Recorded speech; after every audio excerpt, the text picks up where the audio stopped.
પણ ભરોસો કરશે તમારા પર?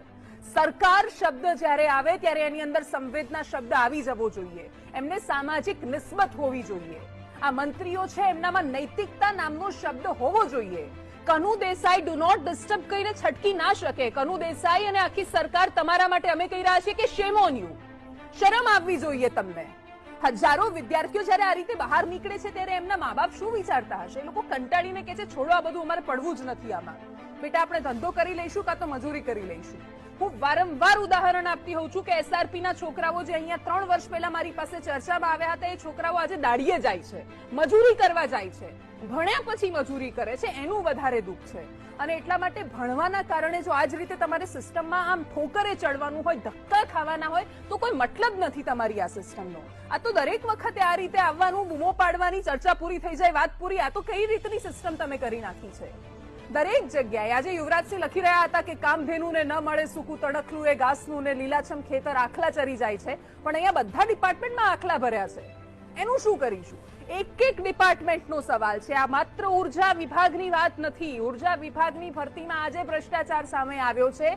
બાકી જે એન્જિનિયર્સ, ખાસ તો એન્જિનિયર્સ આમાં પરીક્ષા આપે છે, ઇલેક્ટ્રિકલ અને સિવિલ બ્રાન્ચના એન્જિનિયર્સ જે લોકો આપે છે આ પરીક્ષા, એમને ખબર છે કે આમાં સેટિંગથી લેવાય છે બધા જ લોકો. અને આ સેટિંગ બધાની ત્રેવડ નથી હોતી, મિડલ ક્લાસની હેસિયત નથી હોતી. 21 લાખ રૂપિયા એક પરીક્ષાના માંગે છે આ લોકો. 21 લાખ રૂપિયા મિડલ ક્લાસ પાસે બચત જ નથી હોતી. એ ક્યાંથી આપવાનો છે 21 લાખ રૂપિયા? અને 21 લાખ રૂપિયામાં તમે નોકરી વેચવા નીકળ્યા જ છો તો પછી 500 રૂપિયા ભરાવીને કોઈને ધક્કા શું કામ ખવડાવો છો? જાહેરાત આપી દો કે 21 લાખમાં નોકરી મળશે, જેની ત્રેવડ હોય આવીને લઈ જાય. અને ખરેખર નહીં આવે વધારે લોકો. તમારી જેટલી જગ્યા છે એનાથી 10 ગણા લોકો આવશે. તમે એમાં બોલી બોલાવો, વાત પૂરું કરી દો. આ બધા નાટક જે શરૂ થયા છે એની સામે એટલો આક્રોશ આખા ગુજરાતના મનમાં છે. એટલા માટે આજે એવા સવાલો કરવાના છે જે અમને ખબર છે કે ત્યાં બેસેલા લોકોની આમ ભીંત જેવા કાન છે. અમે બૂમો પાડીએ છીએ, ત્યાં અથડાઈને પાછા આવે છે. એમને ગંભીરતા જ નથી આ વિષયની. અમુક વાર પ્રવક્તા આવે ત્યારે એવો જવાબ આપતા હોય છે કે બધાને કેમ સરકારી નોકરી જોઈએ છે? બધાને પણ તમારે સરકાર ચલાવવા તો જોઈએ છે ને લોકો.